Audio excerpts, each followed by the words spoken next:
وبرکاتہ۔ Allied school Salman فارسی campus پری سمر home work session میں خوش آمدید۔ مضمون ہے اردو اور کلاس پنجم، پانچویں جماعت۔ بسم اللہ الرحمن الرحیم۔ سب سے پہلے ہم اجمالی طور پر سوالات پر ایک نظر ڈالتے ہیں۔ پہلا سوال ہے، لغت کا استعمال کرتے ہوئے درج ذیل الفاظ کے معنی لکھیے اور ان الفاظ کو جملوں میں استعمال کیجیے۔ الفاظ کی فہرست نیچے موجود ہے۔ مندرجہ ذیل مذکر کے مؤنث اور مؤنث کے مذکر لکھیے۔ درج ذیل جملوں میں اسم صفت اور موصوف الگ کر کے لکھیے۔ اگلا سوال ہے، درج ذیل الفاظ کے 5 ہم کافی الفاظ لکھیے۔ تو یہ سارے الفاظ نیچے موجود ہیں اور اس مزید تفصیل میں پھر ہم انہیں آپ کو پڑھ کے سنا دیں گے۔ پرنسپل کے نام اپنے بھائی کی شادی میں شرکت کے لیے چھٹیوں کی درخواست لکھیے۔ درج ذیل الفاظ کے واحد کے جمع اور جمع کے واحد بنائیے۔ 7واں سوال ہے، درج ذیل سابقوں اور لاحقوں کی مدد سے دو نئے الفاظ بنائیے۔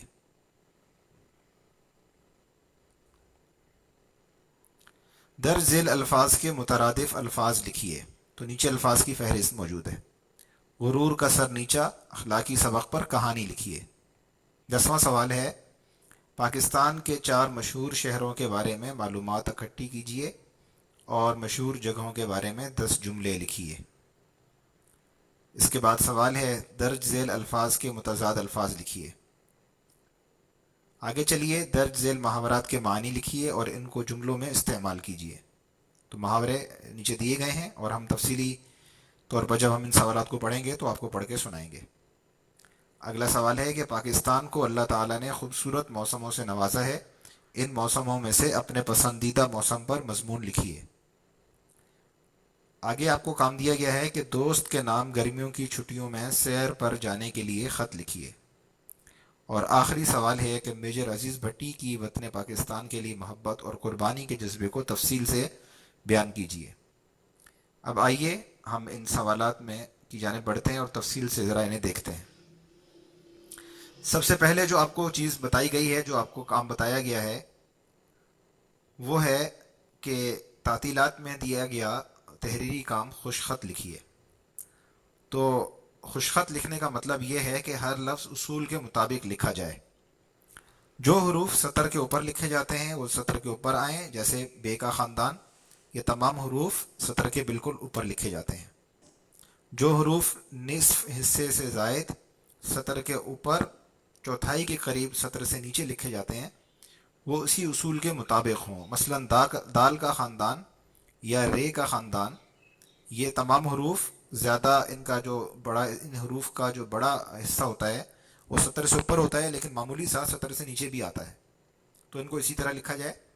اسی طرح گولائی والے حروف جن کی گولائی سطر سے نیچے اتر کر واپس اوپر کی جانب آتی ہے، انہیں بناتے ہوئے اس اصول کا خیال رکھا جائے۔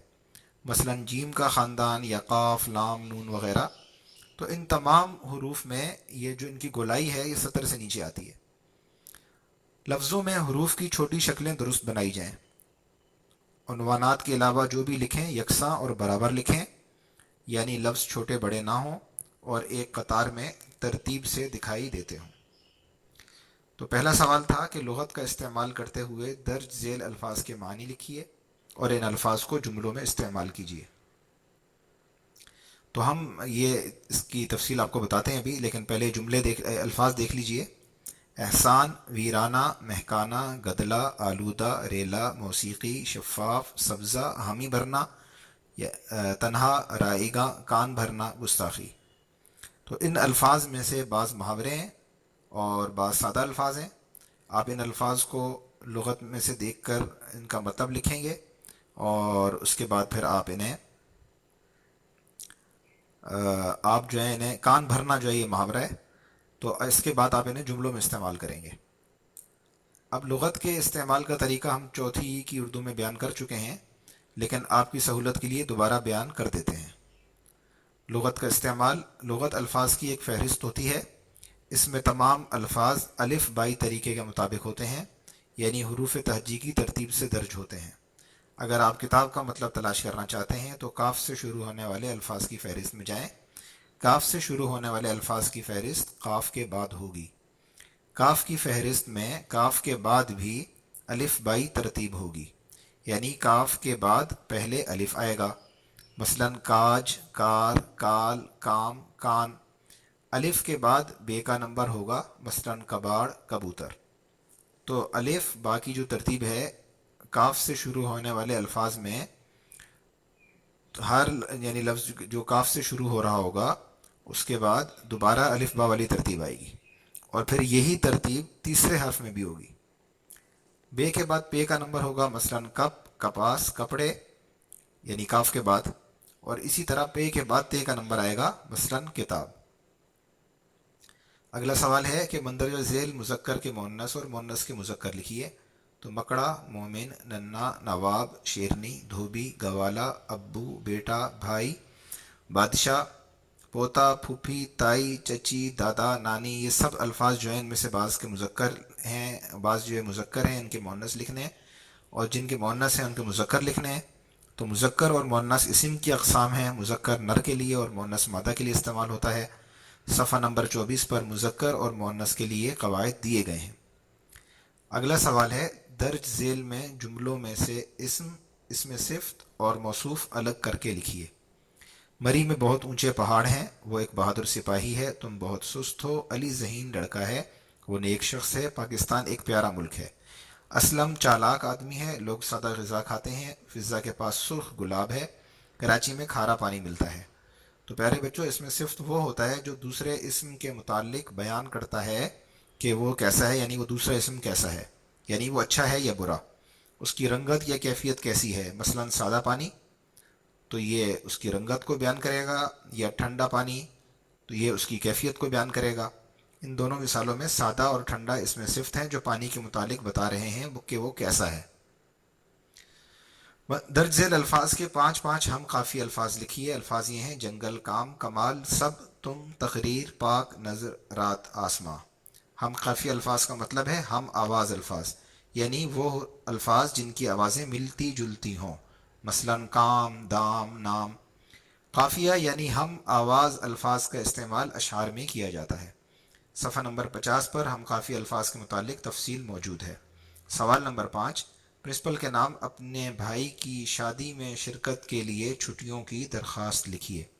پیارے بچوں، درخواست میں ہم کسی ضرورت کا اظہار کرتے ہیں۔ درخواست اس فرد کے نام لکھی جاتی ہے جو اس ضرورت کو پورا کر سکتا ہو۔ مثال کے طور پر اسکول سے چھٹی درکار ہو تو پرنسپل ہی کے نام درخواست لکھی جائے گی۔ درخواست مختصر اور سادہ الفاظ میں لکھی جاتی ہے۔ آپ چوتھی کی اردو قواعد کے صفحہ نمبر 60 پر درخواست کے متعلق تفصیل پڑھ سکتے ہیں، جبکہ آپ کی کتاب کے صفحہ نمبر 80 پر بھی درخواست کا نمونہ اور قواعد موجود ہیں۔ سوال نمبر 6، درج ذیل واحد کے جمع اور جمع کے واحد لکھیے۔ پرندے، پیشے، پردے، حصے، فائدے، رسالے، روپے، زمانے، جلوے، واقع، بیٹی، بلی، روشنی، خوبی، نیکی، لڑائی، کھڑکی، یہ الفاظ ہیں۔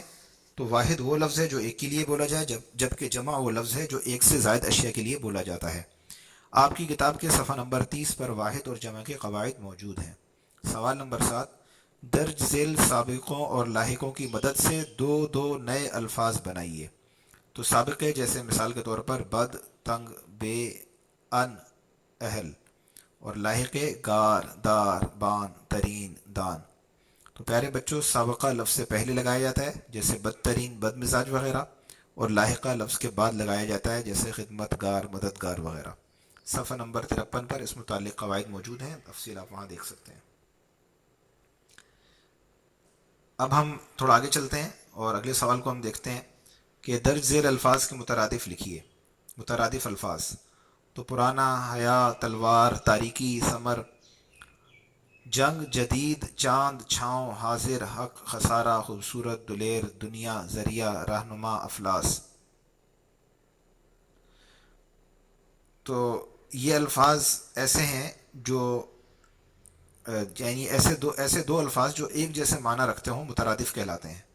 صفحہ نمبر 47 پر اس متعلق وضاحت تحریر ہے۔ سوال نمبر 9، غرور کا سر نیچا اخلاقی سبق پر کہانی لکھیے۔ تو پیارے بچوں، قرآن کریم نے ہمیں واقعات کے ذریعے بہت ہی اہم باتیں بتائی ہیں۔ کہانی واقعات کے ذریعے سیکھنے اور سکھانے کا ایک مفید ذریعہ ہے۔ کہانی میں کرداروں، ان کے جملوں اور واقعات کی مدد سے سیکھا اور سکھایا جاتا ہے۔ کہانی میں واقعات اس ترتیب سے بیان کیے جاتے ہیں کہ ہر واقعے کا دوسرے کے ساتھ گہرا تعلق ہوتا ہے۔ گویا کہانی واقعات کی ایک زنجیر ہوتی ہے جس میں ہر واقعہ دوسرے سے جڑا ہوا ہوتا ہے۔ کہانی عام طور پر گزرے ہوئے واقعات پر ہی لکھی جاتی ہے، اس لیے کہانی میں ماضی کے الفاظ مثلاً تھا، تھی، تھے وغیرہ استعمال ہوتے ہیں۔ ہر کہانی کا کوئی نہ کوئی نتیجہ یا سبق ضرور ہوتا ہے۔ ہر کہانی کو کوئی مناسب عنوان دینا چاہیے، یعنی ایسا عنوان جو کہانی کے مقصد یا نتیجے کے مطابق ہو۔ جیسا کہ فاختہ اور چیونٹی کی کہانی سے ہمیں یہ سبق ملتا ہے کہ احسان کے بدلے ہمیشہ احسان کرنا چاہیے۔ آپ کی کتاب کے صفحہ نمبر 85 پر کہانی سے متعلق ضروری تفصیل دی گئی ہے اور اشارات کی مدد سے کہانی لکھنے کا ایک طریقہ بھی بتایا گیا ہے۔ آپ اشارات سے مدد لے کر کہانی لکھنے کا طریقہ سیکھ سکتے ہیں۔ اگلا سوال ہے کہ پاکستان کے 4 مشہور شہروں کے بارے میں معلومات اکٹھی کیجیے اور مشہور شہروں کے بارے میں مشہور جگہوں کے بارے میں 10 جملے لکھیے۔ پیارے بچوں، کسی جگہ کے متعلق بیان کرتے ہوئے آپ اس میں صفت کی مدد لیتے ہیں۔ آپ بتاتے ہیں کہ وہ جگہ کیسی ہے، اس کی خاص بات کیا ہے، وہاں کے مشہور افراد یا مشہور چیزیں کیا ہیں، وہ آپ کو کیوں پسند یا ناپسند ہے۔ اب ہم آپ کو جملے کے متعلق کچھ ضروری تفصیل بتاتے ہیں۔ ایک اچھے جملے کا مطلب یہ ہے کہ ہر لفظ کا املا درست ہو، ہر لفظ کا صحیح مطلب آپ کو معلوم ہو، ہر لفظ کا استعمال درست جگہ پر کیا جا رہا ہو۔ اس لیے جب آپ کسی شہر پر 10 جملے لکھیں تو ہر جملہ سادہ، مختصر اور گرامر کے لحاظ سے درست ہونا چاہیے۔ ہر جملہ دوسرے سے مختلف نوعیت کا ہونا چاہیے۔ ہر جملے میں ایک نئی بات ہونی چاہیے۔ درج ذیل الفاظ کے متضاد الفاظ لکھیے۔ اصل، انتہا، تندرستی، بلندی، پسند، پیار، تنگ، تاریک، سیدھا، گناہ، جاندار، سچ، سست، دھوپ، حاضر، حق، خشک، بدصورت۔ صفحہ نمبر 44 پر الفاظ اور ان کی ضد کے متعلق قواعد موجود ہیں۔ سوال نمبر 12، درج ذیل محاورات کے معنی لکھیے اور ان کو جملوں میں استعمال کیجیے۔ آنکھ کا تارا ہونا، باغ باغ ہونا، بلائیں لینا، بال بال بچنا، پانی پانی کرنا، ٹس سے مس نہ ہونا، دانت کھٹے کرنا، آب آب ہونا، آپے سے باہر ہونا، آسمان سر پر اٹھانا۔ صفحہ نمبر 63 پر محاورے سے متعلق 5 اصول بتائے گئے ہیں۔ محاورے میں کم از کم 2 الفاظ ضرور ہوتے ہیں جن میں سے ایک فعل ہوتا ہے، یعنی کام ہوتا ہے۔ محاورے میں فعل اپنے اصل معنی میں استعمال نہیں ہوتا بلکہ کوئی دوسرا معنی مراد لیا جاتا ہے۔ مثلا دانت کھٹے کر دینا کا مطلب کسی کے دانتوں کو ترش کرنا نہیں بلکہ دشمن یا حریف کو پریشان کرنا اور اسے ناکام کر دینا ہے۔ اسی طرح اپنے منہ میاں مٹھو بننے کا مطلب پرندہ بن جانا نہیں بلکہ اپنے ہی منہ سے اپنی تعریف کرنا ہے، جو کہ معاشرے میں اچھا نہیں سمجھا جاتا۔ اور اسی طرح آب آب ہونے کا مطلب یہ نہیں ہے کہ انسان کوئی شخص پانی میں بھیگ گیا، بلکہ اس کا مطلب یہ ہے کہ وہ شرمندہ ہوا۔ اگلا سوال، پاکستان کو اللہ تعالیٰ نے خوبصورت موسموں سے نوازا ہے، ان موسموں میں سے اپنے پسندیدہ موسم پر مضمون لکھیے۔ تو پیارے بچوں، مضمون نویسی بھی ایک فن اور صلاحیت ہے۔ یہ صلاحیت بہت کام آتی ہے۔ ہم آپ کو اس متعلق کچھ ضروری تفصیل بتاتے ہیں۔ کسی موضوع یا عنوان پر خیالات کا تحریری اظہار مضمون نویسی کہلاتا ہے۔ یعنی اگر آپ اپنے اسکول کے متعلق اپنے خیالات کو سلیقے کے ساتھ تحریر کریں تو یہ مضمون کہلائے گا۔ مضمون ہمیشہ کچھ حصوں میں تقسیم ہوتا ہے۔ ایک حصہ کم از کم ایک پیراگراف یعنی 4-5 سطروں پر مشتمل ہونا چاہیے۔ پہلے پیراگراف میں آپ مضمون کا تعارف کرواتے ہیں، یعنی یہ بتاتے ہیں کہ مضمون کس بارے میں ہے، آپ کس موضوع پر اپنے خیالات پیش کر رہے ہیں۔ دوسرے اور تیسرے اور مضمون طویل ہو تو اس کے بعد والے حصوں میں آپ اپنے خیالات پیش کرتے ہیں۔ یعنی پہلا حصہ مضمون کا تعارف ہے اور اس کے بعد آنے والے چند حصے وہ مضمون کے اصل جو اس میں مواد ہے، جو اس میں آپ پیش کرنا چاہتے ہیں، جو آپ کے خیالات ہیں، یا جو بھی اس مضمون کا اصل حصہ ہے وہ ہوتا ہے۔ اور آخری حصے یعنی آخری پیراگراف میں آپ نے جو بتایا ہوتا ہے اس کا نتیجہ یا خلاصہ بیان کرتے ہیں، یعنی آپ اب تک جو کچھ بتا چکے ہیں اسے دوبارہ مختصر انداز میں بتا کر نتیجہ نکالتے ہیں۔